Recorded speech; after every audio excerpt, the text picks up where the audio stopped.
আল্লাহ রাব্বুল আলামিন কুরআনুল কারীমের ভিতরে এই কথাগুলো তুলে ধরেছেন। ইউসুফের ভাইয়েরা ইউসুফ আলাইহিস সালামের উপরে ক্ষিপ্ত হয়ে রাগান্বিত হয়ে এবার ইউসুফ আলাইহিস সালামের উপরে যেই স্টিম রুলার চালালেন সেটা হলো ফি গিয়াবাতিজ যুমি, অন্ধকার গহীন কূপের ভিতরে ইউসুফ আলাইহিস সালামকে তার জাতি ভাইয়েরা নিক্ষেপ করে দিল। যেই কূপ বাংলাদেশের কূপের মতো, বাংলাদেশের কূপের মতো নয়। বাংলাদেশের কূপগুলো হলো এগুলো তো ভিতরে এরকম এই কূপ আর ওই কূপ এক না। ওই কূপগুলো হলো শত শত হাত মাটির নিচে এভাবে কূপ খনন করা হয়। ওখানে পড়লে আর ওঠা সম্ভব না, এমন একটা জায়গা, মৃত্যু ছাড়া আর কোনো পথ থাকে না। সেখানে ইউসুফ আলাইহিস সালামকে ফেলে দিল। লম্বা ঘটনা। মিশরের বণিক ব্যবসায়ীরা পানি উত্তোলনের জন্য সেখানে যখন বালতি ফেলালেন, আল্লাহ রাব্বুল আলামিন সেখান থেকে সেই মিশরীয় বণিকদের হাতে ইউসুফকে তুলে দিলেন। তারা মিশরে নিয়ে গেল। আজ যে মিশরের কাছে বিক্রি হলো, এরপরে জুলাইখা এবং আজ যে মিশরের তারা তাকে ছেলে হিসাবে তারা তাকে লালন পালন করতে রইলেন। লম্বা ঘটনা। সেখান থেকে জুলাইখার কাহিনী, জেলখানায় যাওয়া, এরপরে একের জেলখানায় 10 বছর পর্যন্ত ইউসুফ আলাইহিস সালাম ছিলেন। আবার সেখান থেকে স্বপ্নের তাবির করার মাধ্যমে মিশরের দুর্ভিক্ষ লাগার স্বপ্নের তাবির সঠিকভাবে করার কারণে জেলখানা থেকে মুক্তি পেলেন। মিশরের অর্থমন্ত্রী হলেন, মিশরের প্রধানমন্ত্রী হলেন হযরত ইউসুফ আলাইহিস সালাম। আমি ইউসুফ আলাইহিস সালামের ঘটনা বলার জন্য আপনাদেরকে বলতেছি না। আমার মূল ঘটনা হলো এই ইহুদিদের ব্যাপারে আল্লাহ রাব্বুল আলামিন কুরআনুল কারীমের ভিতরে জানিয়েছেন যে এই ইহুদি আসলে কোন জাত, এই ইহুদি আসলে কারা, এটা বোঝানোর জন্য আমি এই ঘটনাটাকে টানলাম। যে ইব্রাহিম আলাইহিস সালামের সন্তান হযরতে হযরতে ইসহাক আলাইহিস সালামের ছেলে হযরতে ইয়াকুব আলাইহিস সালামের সন্তানদেরকে বলা হয় বানু ইসরাঈল। আবার তাদের প্রথম ছেলের নাম ইয়াহুদা থাকার কারণে তাদের ধর্মের নাম হয় ইহুদি। কি হয়? ইহুদি। এই জাতির হেদায়েতের জন্য আল্লাহ পাক অসংখ্য নবী রাসূল পাঠিয়েছেন। তখনও এই যে খ্রিস্টানদের যে লিডার যিনি এসেছিলেন, আমাদের নবী হযরতে ঈসা রূহুল্লাহ আলাইহিস সালাম, তিনিও জন্মগ্রহণ করেন নাই। বিশ্বনবী মুহাম্মদুর রাসূলুল্লাহ সাল্লাল্লাহু আলাইহি ওয়াসাল্লাম আগমন করে নাই। তখনও পৃথিবীতে ছিল যারা, ওরা হলো কারা? ইহুদিরা। ওদের ভিতরে বনি ইসরাইলের ভিতরে আল্লাহ একজন নবী দিলেন, নাম হলো হযরতে মূসা আলাইহিস সালাম। নাম শুনেছেন আপনারা? মূসা আলাইহিস সালাম। কিন্তু কাজ কি হবে? যত নবী দিয়েছেন, সুলাইমান আলাইহিস সালাম, দাউদ আলাইহিস সালাম, ইলিয়াস আলাইহিস সালাম, এভাবে যত নবী এসেছে সব নবীদের সাথে ইয়াহইয়া আলাইহিস সালাম, জাকারিয়া আলাইহিস সালাম, যত নবী আল্লাহ ওদের হেদায়েতের জন্য দিয়েছে প্রত্যেকের সাথে ওরা বেয়াদবি করেছে এবং হত্যা পর্যন্ত ওরা করেছে। ওরা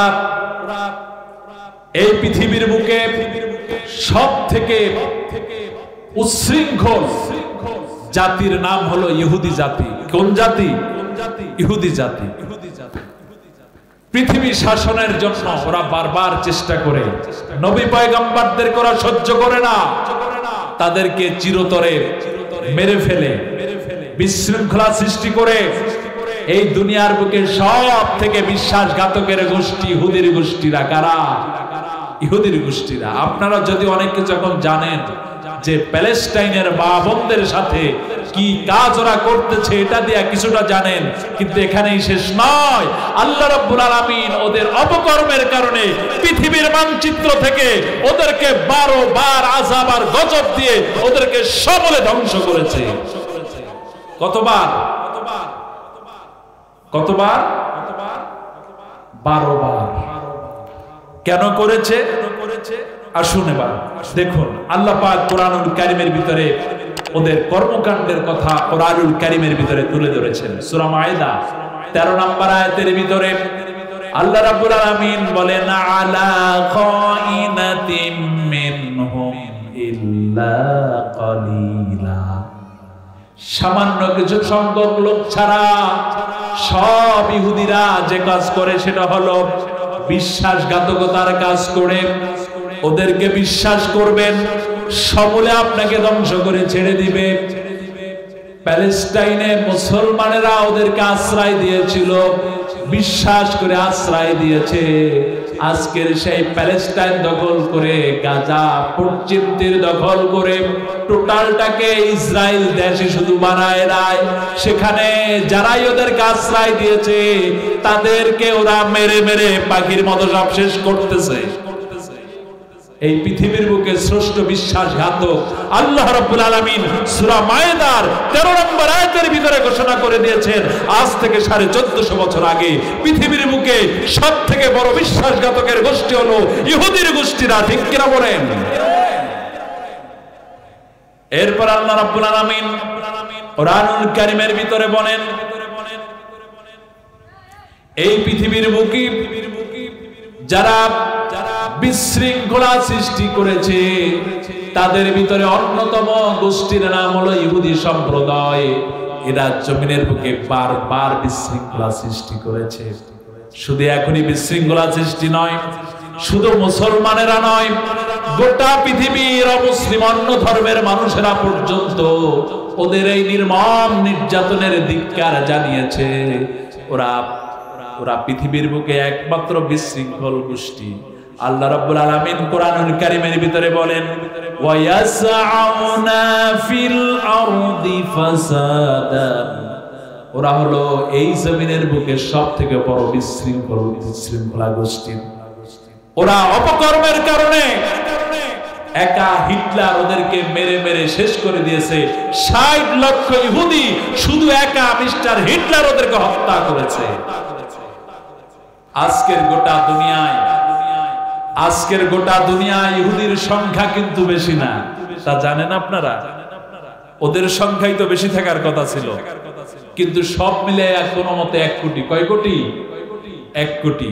অথচ খ্রিস্টানদের সংখ্যা 200 কোটি, মুসলমানদের সংখ্যা শীঘ্রই 200 কোটি ওভার হয়ে গোটা দুনিয়ার বুকে সর্বশ্রেষ্ঠ জাতি হলো মুসলিম সম্প্রদায়। ঠিক কিনা বলেন? মুসলিম জাতি সংখ্যা এত, ইহুদি সংখ্যা এত কম কেন? কারণ ওরা এই উচ্ছৃঙ্খল করার কারণে আল্লাহ পাক বারবার ওদেরকে জমিন থেকে জাতিসত্তা নির্মূল করে দিয়েছে, ধ্বংস করে দিয়েছে। এরপর আল্লাহ রাব্বুল আলামিন বলেন, দুনিয়ার বুকে যদি কেউ মিথ্যে কথা বলে, সব থেকে জাতীয়ভাবে মিথ্যাবাদীর গোষ্ঠীর নাম হলো ইহুদির গোষ্ঠীরা। ইহুদির বাচ্চারা যেই পরিমাণ মিথ্যে বলে অন্য জাতি এই মিথ্যার ধারে কাছেও যায় না। আল্লাহ রাব্বুল আলামিন কোরআনুল কারীমের ভিতরে বলেন, ইয়াকুলুনা ইল্লা কাযিবা, ইহুদিরা যা বলবে সবগুলো মিথ্যে বলবে, যত ওয়াদা করবে সবগুলো বরখলাপ করবে। ওরা বলে প্যালেস্টাইনে আঘাত করবে না, যুদ্ধবিরতি ওয়াদা করে, যুদ্ধবিরতি ঘোষণা করে, কিন্তু আবার পরের রাত্রে গোপনে আবার হামলা করে কি করে না। ইহুদিদের কথা কখনো সত্য হয় না। দুনিয়ার যে কোনো প্রান্তে তারা যে কথা বলে সবগুলো মিথ্যে কথা বলে, ইহুদির কথা শোনা যাবে না। ওরা সামনে যা বলে পিছনে আরেকটা করে। এখন ওয়াদা দেবে, কিছুক্ষণ পর বরখলাপ করবে। ওদের ওয়াদার ওয়াদার 4 পয়সার দাম নেই। এই সম্প্রদায়ের নাম হলো ইহুদি। এদের নাম কি? কে বলেছে? আল্লাহ এদের পরিচয় তুলে ধরেছে। এই পৃথিবীর বুকে নাফরমান এবং সীমালঙ্ঘন, যত সীমালঙ্ঘন করা যায় সব থেকে বেশি সীমালঙ্ঘন করেছে ইহুদির বাচ্চারা। আল্লাহ রাব্বুল আলামিন কোরআনুল কারীমের ভিতরে জানিয়ে দিয়েছেন, জালিকা বিমা আসাউ ওয়া কানু ইয়াতাদুন। আল্লাহ রাব্বুল আলামিন ওদের ব্যাপারে বলেছেন, নাফরমানের গোষ্ঠী, সীমালঙ্ঘনের গোষ্ঠী ইহুদির গোষ্ঠী। কোন গোষ্ঠী? ইহুদির গোষ্ঠী। সীমালঙ্ঘন কত প্রকার ও কি কি, এবং এই কাজগুলো করার কারণে ওদের উপরে আযাবও কম আসে না। এক একবার ধরে ধরে ওদেরকে এমন ভাবে আল্লাহ পাক আযাব আর গজব দিয়ে সাইজ করেছে, একদম ইহুদির সম্প্রদায়কে নির্বংশ করেছে। এরপরে ওরা দাবি করে কেনই নির্যাতন চালায়, কেন নিরহ মানুষগুলোকে অন্যায়ভাবে হত্যা করে। কারণ ইহুদিদের আকীদা হলো, ওরা বিশ্বাস করে এই দুনিয়ায় যারা ইহুদি ওরাই হলো মানুষ, আর যারা ইহুদি না ওরা মানুষ না। ওরা কি না? মানুষ না। অতএব পশু যেভাবে জবাই করা যায়, পশু জবাই করলে যেমন কোনো গুনাহ নাই, পাপ নাই, আপনি যত পারেন মানুষ হত্যা করেন। ইহুদি ছাড়া এই দুনিয়ার বুকে যত মানুষ আসে ইচ্ছে মতো তাদের যদি সব শেষ করে ফেলান, এতে কোনো গুনাহ হবে না, কোনো পাপ হবে না। বলেন নাউজুবিল্লাহ। এত জঘন্য আকীদা পৃথিবীর কোন মানব জাতির থাকতে পারে না। ওরা জীব জন্তু জানোয়ার হিংস্রতার থেকে নিকৃষ্ট, ঠিক কিনা বলেন? আল্লাহ রাব্বুল আলামিন কোরআনুল কারীমের ভিতরে ইহুদিদের চরিত্রের কথা ঘোষণা করেছেন। ওরা ভাবে এই দুনিয়ার বুকে যত ইহুদি সন্ত্রাসীরা আছে, ওই শুধু ইহুদি সন্ত্রাসীরাই জান্নাতে যাবে, আর কেউ জান্নাতে যাবে না। বলেন নাউজুবিল্লাহ। আল্লাহ রাব্বুল আলামিন কোরআনুল কারীমের ভিতরে বলেন, যালিকা বিমা, আল্লাহ রাব্বুল আলামিন কোরআনুল কারীমের ভিতরে বলেন, ওয়া ক্বালা লা ইয়াদখুলাল জান্নাতা ইল্লা মান কানা হুদান আও নাসারা। ওরা ভাবে খ্রিস্টান আর ইহুদি, পৃথিবীর বুকে নিকৃষ্ট কুকুরগুলো শুধু জান্নাতে যাবে, আর মুসলমানেরা জান্নাতে যাবে না, কোন মানুষ জান্নাতে যাবে না। আল্লাহ যেই পয়গম্বরদেরকে পাঠান, এই নবীর অনুসারীরা তারাও জান্নাতে যাবে না। জান্নাতে শুধু ওরা একারা ইহুদিরাই যাবে। আর যত সন্ত্রাসী করবে, যত জুলুম করবে, যত নবী হত্যা করবে, যত পাপাচার করবে, যত জঘন্যভাবে জবরদখলকারী করবে, হাজার নয় লক্ষ লক্ষ নিষ্পাপ মানুষগুলোকে মেরে মেরে শেষ করে দিবে, বিশৃঙ্খলা সৃষ্টি করবে, আল্লাহ পাক জান্নাত ওদের জন্যই রাখছে, আর কেউ জান্নাতে যাইবে না। কাদের আকীদা? ইহুদিদের আকীদা। এরপরে ওরা কি ভয়ঙ্কর কাজ করেছে? ওরা ইহুদি ছাড়া বাকি ধর্মের, বাকি সম্প্রদায়ের লোকদের ওরা মানুষ মনে করে না, ওরা পশুর নাই। কিসের নাই? এদের হত্যা করলে কোনো গুনাহ হবে না। আল্লাহ রাব্বুল আলামিন কোরআনুল কারীমের ভিতরে ওদের আকীদার সম্পর্কে আগে থেকেই সতর্ক করে দিয়েছেন। আল্লাহ রাব্বুল আলামিন বলেছেন, যালিকা বিআন্নাহুম ক্বালু লাইসা আলাইনা ফিল উম্মিয়িনা সাবিল। ইহুদিরা মনে করে ইহুদি ছাড়া, সম্প্রদায় ছাড়া যত মানুষ জমিনের বুকে আছে, ওদের সাথে যে কোনো আচরণ করা যাবে, উম্মিয়িনদের সাথে এতে কোনো গুনাহ হবে না। এই জন্য আজকের প্যালেস্টাইনের লক্ষ লক্ষ নিরহ শিশুদেরকে ওরা হত্যা করে, ওরা মা বোনদেরকে হত্যা করে, হাসপাতালের উপরে বোমা নিক্ষেপ করে উড়িয়ে দেয়, শিক্ষা প্রতিষ্ঠানের উপরে বোমা নিক্ষেপ করে উড়িয়ে দেয়, এক একটা শহর মাটির সাথে সমূলে ধ্বংস করে দেয়। এত পাপাচার, এত জঘন্য কাজ করার পরেও নিজেদেরকে একবারের জন্য অপরাধী ওরা মনে করে না। শুধু পৃথিবীর মুসলমানেরা নয়, পৃথিবীর মুসলমানেরা নয়, পৃথিবীর ইহুদি ছাড়া বাকি সব ধর্মের লোকেরা এটাকে ঘৃণা করতেছে, ঠিক কিনা? ইহুদিকে জিজ্ঞাসা করা হয়েছিল, আপনার একে 60,000 ইহুদি হত্যা করেছিল যিনি হিটলার, এই হিটলারকে জিজ্ঞেস করা হয়েছিল, প্রায় তো মেরে খতম করে দিয়েছিলেন, 2-4টা ইহুদি রাখলেন কেন? হিটলার বলে, আমি কেন ইহুদি হত্যা করেছি দুনিয়ার মানুষ যেন আমাকে বলে যে ইহুদি হত্যা করাটা অপরাধ। এরপরে বখতে নসর, এরপরে আপনার ইলিয়াস আলাইহিস সালাম, সুলাইমান আলাইহিস সালাম, দাউদ আলাইহিস সালাম, মূসা আলাইহিস সালাম, এদের সময় আল্লাহ রাব্বুল আলামিন ওদেরকে বারবার ধ্বংস করে দিয়েছে। এখনো হযরত ঈসা আলাইহিস সালাম জন্ম হয় নাই। ঈসা আলাইহিস সালামের জন্মের পূর্বে ওদের আরেকবার মেসাকার হয়ে যায়, আর সেটাই করে আন্তাকিয়ার সম্রাট 40,000 বন্দী করে আর 40,000 হত্যা করে আবার ইহুদিদেরকে নির্বংশ করে ছেড়ে দেয়। এরপরে কিছু বছর চলে যাওয়ার পরে, প্রায় 150 বছর অতিবাহিত হওয়ার পরে এই দুনিয়ার বুকে মানুষদেরকে হেদায়েতের জন্য আল্লাহ রাব্বুল আলামিন এই জমিনের বুকে একজন পয়গম্বর প্রেরণ করেন, যার নাম হলো হযরতে ঈসা রূহুল্লাহ আলাইহিস সালাম। আবার ইহুদিদের ষড়যন্ত্র শুরু হয়ে যায়, কিভাবে ঈসাকে জমিন থেকে চিরতরে বিদায় করে দেয়া যায়, ঈসাকে কিভাবে হত্যা করা যায়,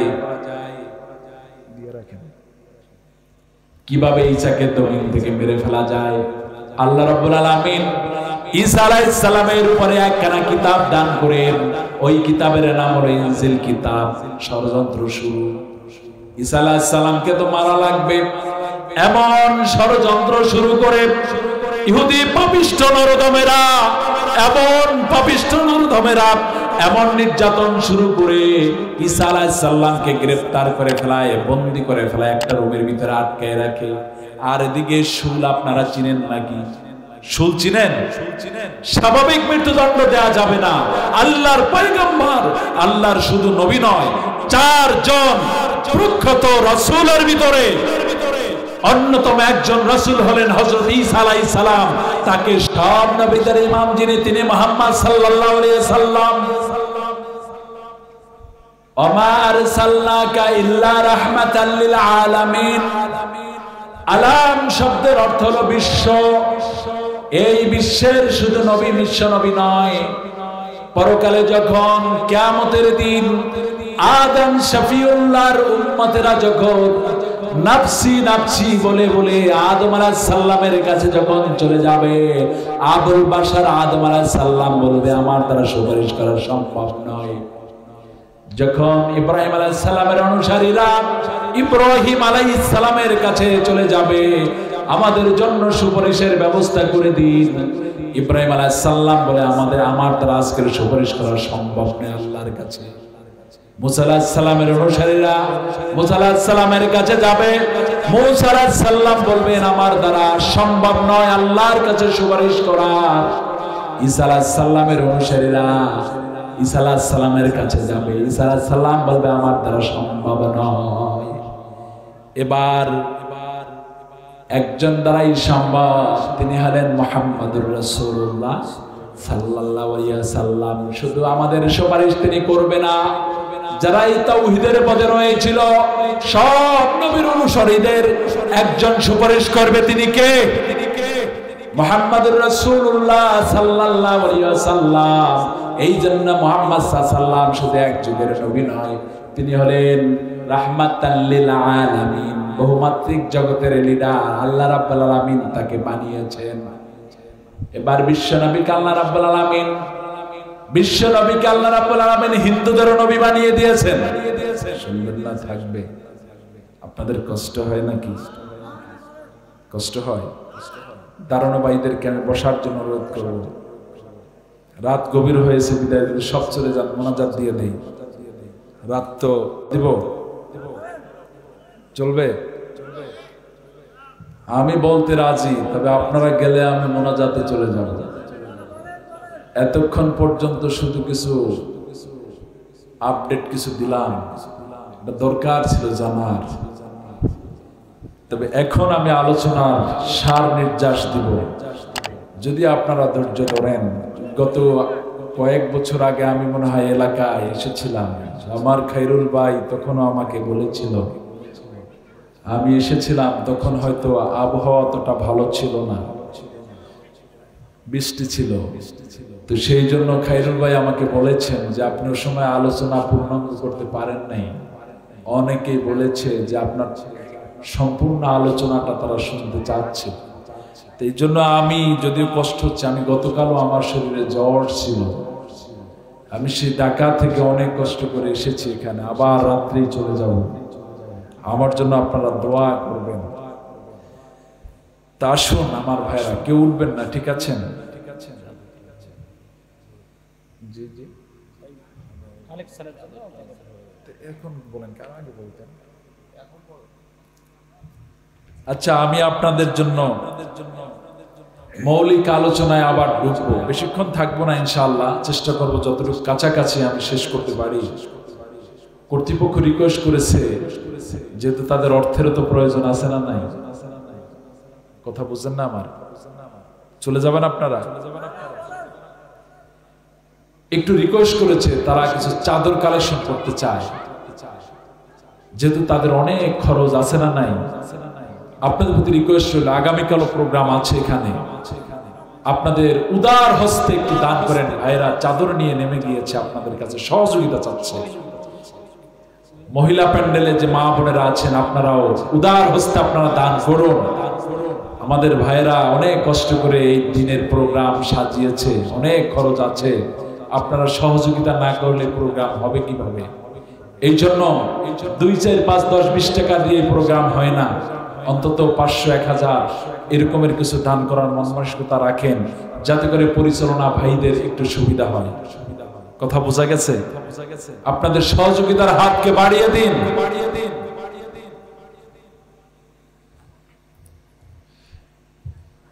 আমি যে কথা বলতেছিলাম, বিশ্বনবী জনাবে মুহাম্মদুর রাসূলুল্লাহ সাল্লাল্লাহু আলাইহি ওয়াসাল্লামকে আল্লাহ রাব্বুল আলামিন গোটা মানব জাতির নবী হিসেবে প্রেরণ করেছেন।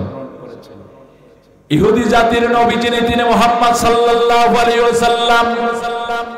হিন্দু জাতির নবী যিনি, তিনি মুহাম্মদ সাল্লাল্লাহু আলাইহি ওয়াসাল্লাম। খ্রিস্টান জাতির নবী যিনি, তিনিও মুহাম্মদ সাল্লাল্লাহু আলাইহি ওয়াসাল্লাম। বৌদ্ধদের নবীর নাম মুহাম্মদ সাল্লাল্লাহু আলাইহি ওয়াসাল্লাম। হিন্দু ভাইদের কিতাব, সব থেকে ইম্পর্টেন্ট কিতাব, দামি কিতাব, ওদের ভিতরে সব থেকে সহি কিতাব যেগুলো আছে সেগুলো হলো 4টা কিতাব। কয়টা? সামবেদ, ঋগ্বেদ, যজুর্বেদ, অথর্ববেদ।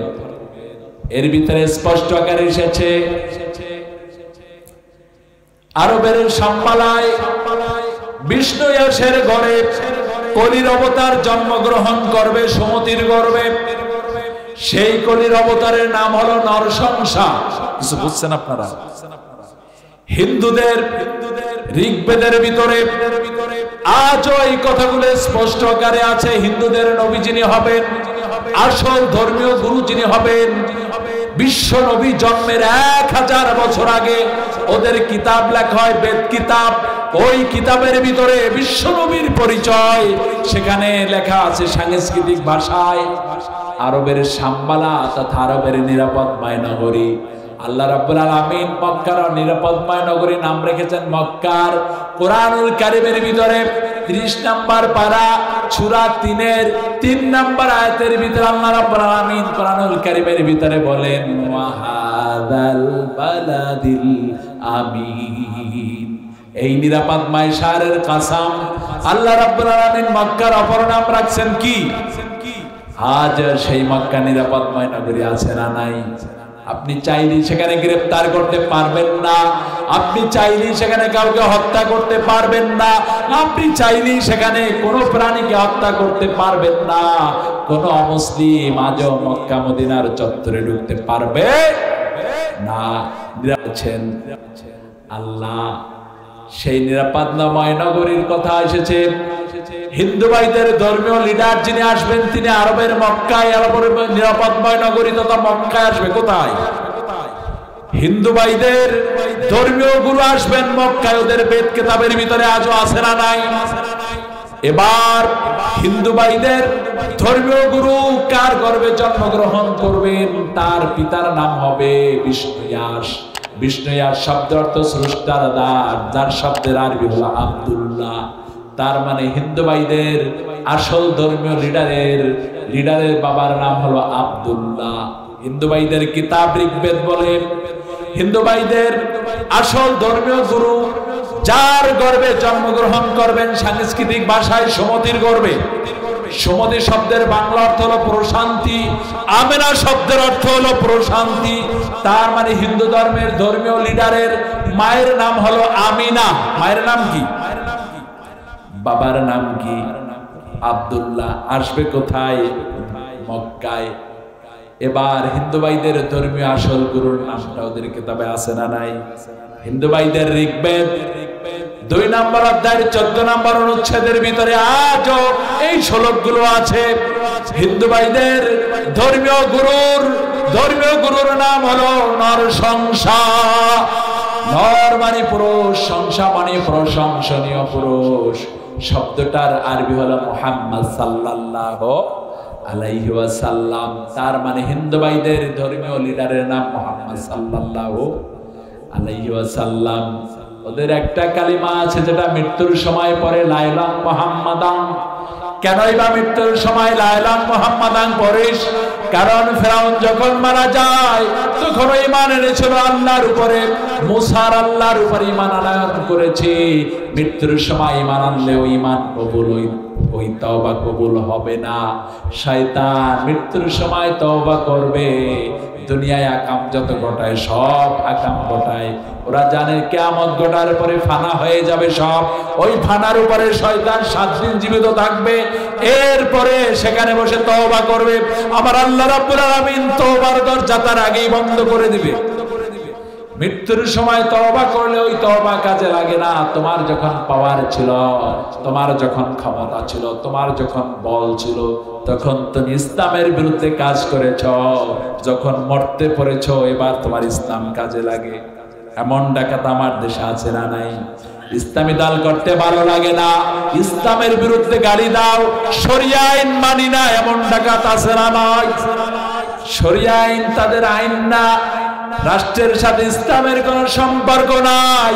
এই ডাকাত যখন মারা যাবে আবার ওকেই বলা হবে বিসমিল্লাহি ওয়া আলা মিল্লাতি রাসূলের দলে উঠিয়ে দাও। মরার পরে তোর মতো মরা লাশ ইসলাম দিকিয়ে করবে। পশাগন্ধ লাশ কি ইসলামের দরকার আছে নাকি? যখন দুনিয়ায় ছিলি, পাওয়ার ছিল, ক্ষমতা ছিল, দলের সেক্রেটারি ছিলি, তখন তোর ক্ষমতা ছিল, পাওয়ার ছিল, তখন তুই ইসলামের পক্ষে কাজ করেছ নাকি ইসলামের বিপক্ষে কাজ করেছ, এটাই দেখার বিষয়, ঠিক কিনা? আল্লাহদেরকে হেদায়েত দান করুন, বলুন আমিন। এরপরে আপনার হিন্দু ভাইরা তাদের লিডারকে, হিন্দু ভাইরা যদি ওদের মন্ত্রতন্ত্র বাপদাদার কিচ্ছা কাহিনী না মেনে বানোয়াট গুলোকে ছেড়ে দিয়ে, আমাদের যেমন কোরআন আমাদের ধর্মীয় গ্রন্থ, ঠিক কিনা? ওদের ধর্মীয় গ্রন্থের নাম হলো বেদ। ওদের ধর্মীয় গ্রন্থের নাম কি? বেদ। ওরা যদি ওদের ধর্মীয় কিতাব বেদ যেটা আছে ওটা যদি মানতো, তাহলে ওদের আসল লিডারকে খুঁজে ওরা পেত মুহাম্মাদুর রাসূলুল্লাহ সাল্লাল্লাহু আলাইহি ওয়াসাল্লাম। যেমনটা ইহুদিরা তাওরাত খুঁজে খুঁজে পেয়েছে, ওল্ড টেস্টামেন্ট গুলো খুঁজে খুঁজে পেয়েছে, ইহুদিদের ধর্মীয় লিডার একজনই মাত্র আগমন করতেছে, যার নাম মুহাম্মাদুর রাসূলুল্লাহ। Son of Solomon, old testament তাওরাতের একটা পাঠ, সেখানে এসেছে হিকম মৃত্যুর করলো মুহাম্মাদি যেহেতু দেওয়া জেহরায়ে বাইনাতুদে জেরুজালিম ও জেরুজালেম অধিবাসীরা, তোমাদের জন্য সর্বকালের সর্বশ্রেষ্ঠ মহামানব একজন যিনি হলেন মুহাম্মাদিন সাল্লাল্লাহু আলাইহি ওয়াসাল্লাম। আমার পড়ার সৌভাগ্য হয়েছিল এই কোরআন নাজিলের আগে আসমানি কিতাবের কোন কথা যদি থাকে যেটা হযরত ঈসা আলাইহিস সালামের উপরে নাজিল হয়েছিল। ইনজিল তো পুড়ে ফেলেছে, রদবদল করেছে, মূল ইনজিল আজকের আর খুঁজে পাওয়া যায় না। তবে বার্নাবাসের বাইবেল যেটা আছে ওখানে আল্লাহর কথা, ঈসা আলাইহিস সালামের কথাগুলো দিয়ে লেখা একটা কিতাব। ঈসা আলাইহিস সালামের অন্যতম একজন সাহাবী নাম ছিল বার্নাবাস। ওনার নামের আলোকে একটা কিতাব লেখে বার্নাবাসের বাইবেল। ওই বইটা যদি কোনো পড়ার সুযোগ পান, ওই বইটা যদি আপনারা বড় বড় লাইব্রেরিতে হয়তো খুঁজে পেতে পারেন। কোরআন নাজিলের আগে আল্লাহ রাব্বুল আলামিন মানব জাতির জন্য কি কি মেসেজগুলো দিয়েছিলেন ওই কিতাবটার ভিতরে কিছু আজও আছে। ঈসা আলাইহিস সালাম বারবার জাতিকে বলেছে, আমি মাত্র দুইটা সংবাদ দিয়ে তোমাদের কাছে শহীদ করেছে, তার থেকেও নির্মমভাবে আল্লামা সাঈদী করে হত্যা করেছে। আল্লামা সাঈদীর জনপ্রিয়তা আল্লাহ দেখিয়ে দিয়েছেন। বনি আদমের ভিতরে এত সংখ্যক মানুষ, গোটা দুনিয়ার প্রায় সকল রাষ্ট্র, লক্ষ নয় শুধু লক্ষ লক্ষ জানাজা আদায় হয়েছে। কত কোটি মানুষ আর কত মিলিয়ন ট্রিলিয়ন ফেরেশতারা এই জানাজা পড়েছে, আরশের মালিক ছাড়া কেউ বলতে পারবে না। ঢাকার রাজধানীতে জানাজার নামাজ পড়তে দেওয়া হয় নাই। আমার সুযোগ হয়েছিল আল্লামা সাঈদীর মৃত্যুর পরে বিদায়ের মোনাজাতটা আমার মতো ক্ষুদ্র গোলামকে আল্লাহ পাক কবুল করেছিলেন। আল্লামা সাঈদী জেলের ভিতরে যখন ছিলেন, জেলের ভিতরে শেষ জায়নামাজ, কোরআন, তাসবিহ আর আতর মদিনা থেকে, মার্কেট থেকে ক্রয় করে, যেটা শামীম সাঈদীর মাধ্যমে আল্লাহ ক্ষুদ্র এই গোলামকে কবুল করেছিলেন আমার হাত থেকে কিনে, মদিনা থেকে কিনে এনে শামীম ভাইয়ের মাধ্যমে আমি আল্লামা সাঈদীর জন্য পাঠিয়ে দিয়েছিলাম। হয়তো এতটুকুন খেদমতকে আল্লাহ এভাবে কবুল করেছেন। আল্লামা সাঈদী বিদায়ের পরে তার কবরের মাদফুনের পরে শেষ দোয়াটা আল্লাহ পাক আমার মতো নগণ্য গোলামকে দিয়ে আল্লাহ করিয়েছিলেন। সে আল্লামা সাঈদী, আল্লামা শুধু সাঈদীকে ওরা হত্যা করবে না, শুধু নিজামীকে হত্যা করবে না, শুধু মুজাহিদীকে হত্যা করবে না। যখন রাজনীতির ভিতর থেকে জিয়াউর রহমান প্রেসিডেন্ট ছিলেন, আকাশচুম্বী জনপ্রিয়তা, ইসলামের প্রতি অগাধ বিশ্বাস, ইসলামের প্রতি অনেক কাজ তিনি করেছেন, এই মানুষটাকেও হত্যা করা হয়েছিল, শহীদ করা হয়েছিল। ওদের ষড়যন্ত্র ছোটখাটো কোনো ষড়যন্ত্র নয়। যখনই কোনো মেধা বের হবে তাকেই ওরা শেষ করে দিবে, এটাই হলো ওদের টার্গেট। এবার আসুন, বিশ্ব নবীকে আমরা পেলাম। বিশ্ব নবী হলেন